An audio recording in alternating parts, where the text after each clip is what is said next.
Écoutez, je suis un collectionneur passionné depuis pratiquement 25 ans maintenant. Voilà, dans un domaine un petit peu atypique, une collection de menus, donc qui parle bien entendu de gastronomie, mais qui parle aussi de politique et de diplomatie, puisqu'en fait il s'agit d'une collection de menus historiques où les grands banquets de ce siècle en fait se déroulent autour de repas importants de la République. Alors la passion est née tout à fait par hasard, c'était au détour d'une brocante où, donc il y a 25 ans, j'ai trouvé mon premier menu qui était la réception du roi d'Espagne Alphonse XIII à l'Élysée en 1905. Bon, c'était un menu très richement décoré, avec les armes d'Espagne, avec la mention Palais de l'Élysée, et une litanie de plats, puisqu'il y avait pratiquement 17 plats sur ce menu. Et je suis rentré chez moi, j'ai acheté ce menu dans cette brocante sans savoir ce que j'allais en faire, tout simplement parce que je le trouvais beau. Et rentrant chez moi, faisant des recherches, le déclic est venu et la passion a pris racine dès ce moment-là. Et du coup, j'ai voulu essayer de chiner ces menus de la République pour essayer de reconstituer un petit peu le puzzle historique voilà, des réceptions diplomatiques, voir l'évolution de la gastronomie, voir l'évolution du graphisme, etc. Et puis, de ce fait, voir un petit peu, connaître un peu le goût des présidents et surtout savoir comment ils se comportaient à table et comment la perception de la gastronomie allait favoriser les échanges diplomatiques. Voilà, c'est une histoire donc de un petit quart de siècle qui, j'espère, va continuer. Alors ma collection aujourd'hui représente un petit peu plus de 3000 pièces. La base, bien entendu, est la collection de menus présidentiels, puisque ma passion est née de cette première découverte. Mais j'ai essayé aussi de privilégier des domaines un petit peu symboliques. Je collectionne par exemple les menus de la Première Guerre mondiale. Voilà, parce qu'il y a une histoire, il y a une émotion, il y a la vie des hommes derrière cela. Et puis des menus complètement atypiques qui sont en fait des coups de cœur, c'est-à-dire qu'ils n'ont aucun lien entre eux.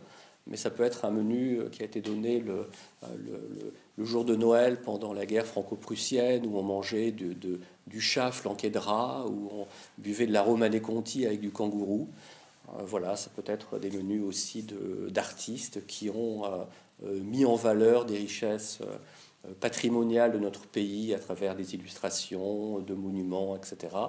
Et puis aussi des menus de grands chefs qui ont cuisiné donc, pour les présidents de la République et qui ont, autour de leur passion et leurs compétences, donc contribué à promouvoir la gastronomie et la lancer donc, dans le patrimoine mondial.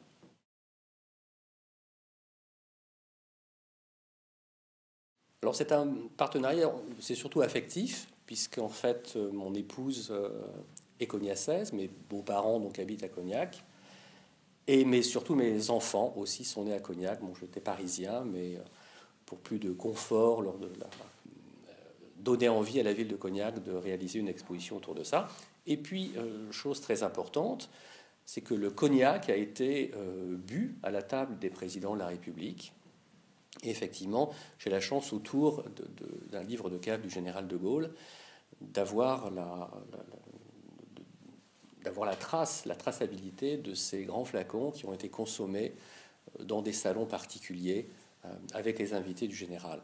Donc finalement, il y avait à la fois la dimension affective et puis cette dimension patrimoniale de la ville, où finalement l'alchimie et la rencontre des deux, j'espère, voilà, va contribuer à ce qu'une belle exposition voit le jour et satisfasse beaucoup de visiteurs.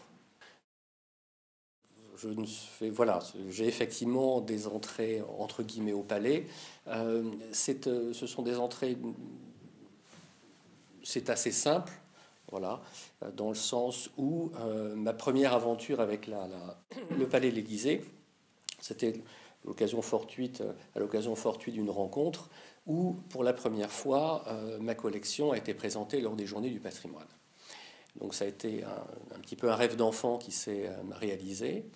Et finalement, ce que j'ai beaucoup apprécié au Palais, c'est tous les corps de métier, en fait, qui entrent en action pour faire en sorte que cette salle des fêtes soit ce qu'elle est aujourd'hui.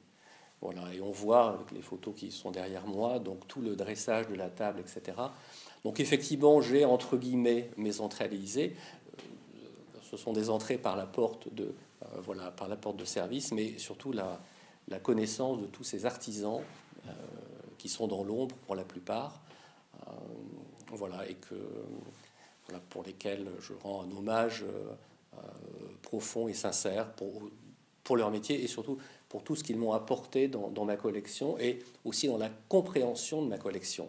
Parce que c'est une chose que de trouver un menu dans une brocante, mais c'en est une autre de comprendre comment il fonctionne, comment on en est arrivé là, comment on a mis en place l'architecture de la salle, comment le cuisinier a eu l'idée de créer des plats, comment il fait, comment les argentiers nettoient la vaisselle, comment les fleuristes composent les bouquets, comment les lingères repassent les nappes. Tout ça concourt à ce que la table autour de laquelle je suis assis, à laquelle je suis assis, soit magnifique. Et c'est le concours de tous ces artisans avec ce petit menu de ma collection, voilà, qui est un petit plus. Voilà ce que je souhaite rajouter peut-être quand même, qui pour moi est important en tant que collectionneur, c'est une dimension de partage, parce que je ne conçois pas la collection sans la partager. Voilà, j'accepte tout à fait que des collectionneurs gardent pour eux, mais moi je pense que j'ai le devoir, j'ai la chance inouïe déjà de collectionner ces menus qui sont un petit peu atypiques, mais j'ai surtout le devoir, voilà, de le faire partager et de profiter de ce beau partenariat donc de la ville de Cognac pour donner vie à une très belle exposition qui, j'espère, va attiser la curiosité des gens et surtout leur apprendre beaucoup de choses et les faire rêver. Voilà.